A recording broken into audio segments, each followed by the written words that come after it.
Society is a complex notion.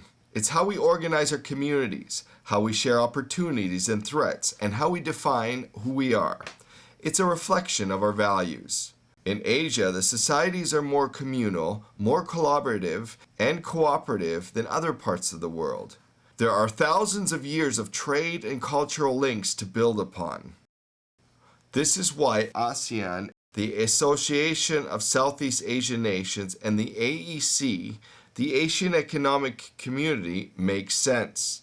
They reflect on Asian belief in the power of sharing and connectedness. There are many questions about ASEAN, but ASEAN will change the world. This is exciting.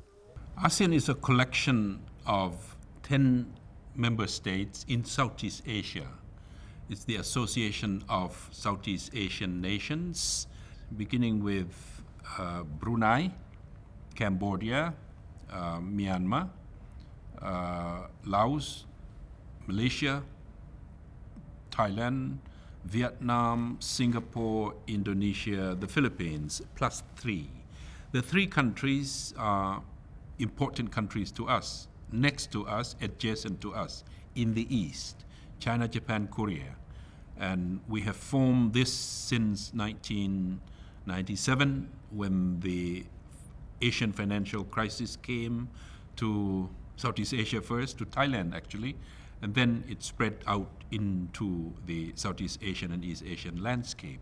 We decided that we have been more integrated, more connected with each other than we thought we were. So we should have an architecture of cooperation among ourselves. It became ASEAN plus 3. We are working on a community for the region by the year 2015. Combined GDP is 2 trillion. We are trading with the world about 2 trillion plus, and the population is 600 million. So it's sizable, and we are major trading partners and investment destinations for many countries, many dialogue partners, including the EU, the US, Japan, China, Korea, Australia. We are bound together by being in the same region, and now we're going to cooperate together by having less regulation when it comes to labor, so that people and goods can move more freely. So I think that this is the best. I mean, and we won't share a currency, so why not? But there are many questions about ASEAN. ASEAN really is an attempt by these 10 Asian nations to really come together. And really they have. But the reality is that ASEAN has to do so much more to really come together economically, culturally, and politically. One of the things that ASEAN is doing to its great credit is trying to create an ASEAN economic community. You know, in the next 2 years, these nations will really have to be thinking through, can they really work together? Can they work together politically? Can they work together culturally? Can they work together economically?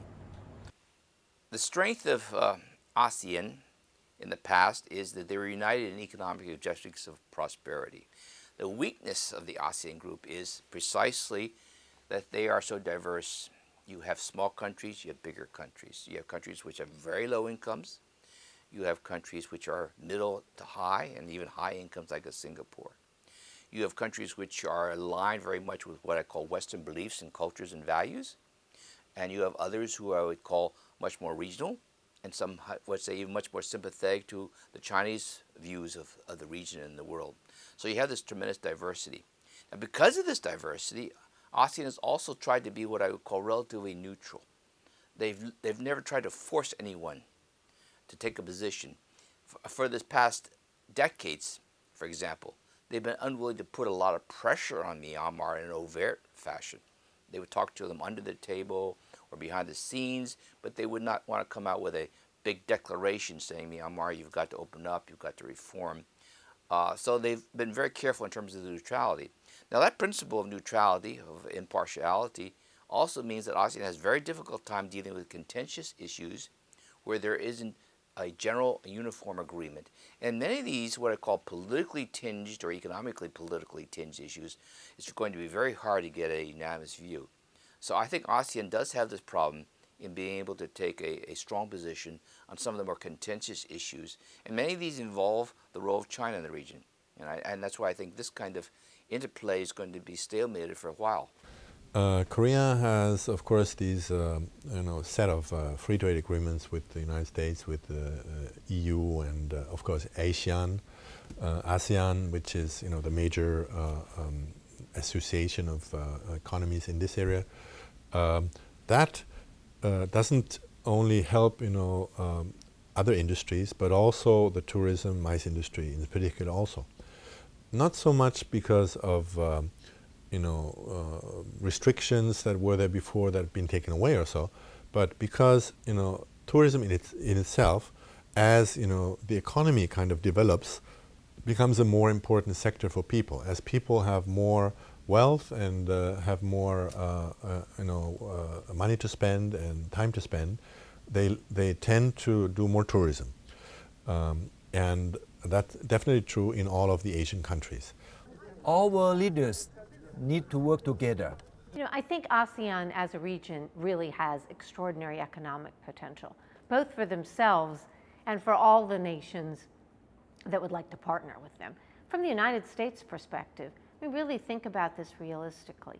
Southeast Asia is going to form, once they become an economic community in a few years, an extraordinarily large market.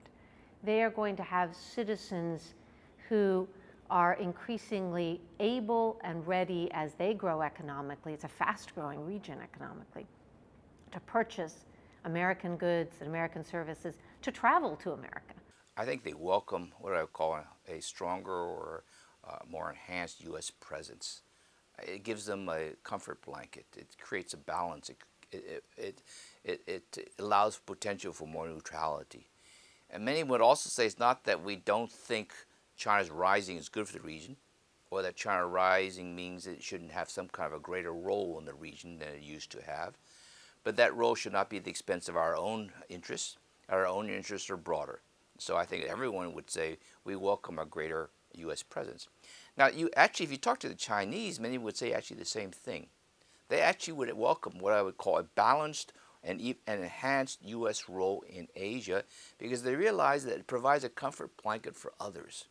Therefore, it actually gives the Chinese a little bit more room to grow without appear as threatening as it is in the minds of some of the leaders in Southeast Asia or Southeast Asia these days.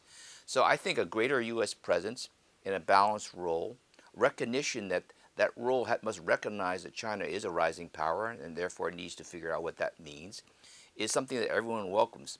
Japan's role, try to promote this free trade area of Asia Pacific as a whole, I think would be one we would like to do with the United States together as an important partner of rulemaking in this area. The United States has never left Asia to begin with, right? It's been always here.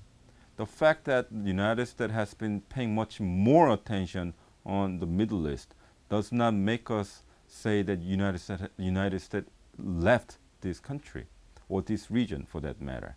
I think that what the United States is going to do for the next 3 to 5 years is to strengthen what is already strong U.S.-Japan relations in order to check and balance rising China.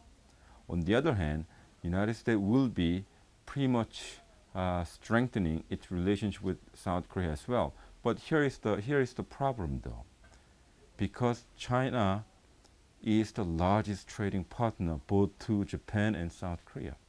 So from the Chinese vintage point of view, they might say this: you're making money from us, but you're still treating like a threat. So then Japan and South Korea has this problem. But from Pyongyang's point of view, it is the only option to bring the United States back to the table for negotiation.